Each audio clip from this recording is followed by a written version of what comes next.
موعد مباراة النصر والاتحاد اليوم، والقنوات الناقلة والمعلقين والتشكيلة في الدوري السعودي 2023.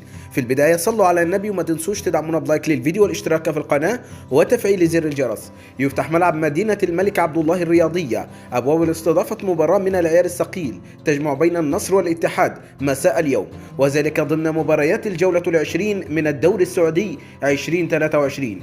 يدخل الاتحاد المباراة بمعنويات مرتفعة بعد الفوز على الخليج ب3 أهداف دون رد، ويسعى لمواصلة الانتصارات للانفراد بصدارة ترتيب الدوري. أما النصر حاله لا يختلف كثيرا عن العميد، فيدخل المباراة بعد فوزه على الباطن ب3 أهداف لهدف، ويريد تحقيق الفوز الخامس على التوالي للاستمرار في الصدارة. متابعينا الكرام، قبل التشكيل منتظرين توقعاتكم عن نتيجة المباراة في التعليقات. أما الآن إليكم التشكيل المتوقع للمباراة كما هو موضح أمامكم بالفيديو.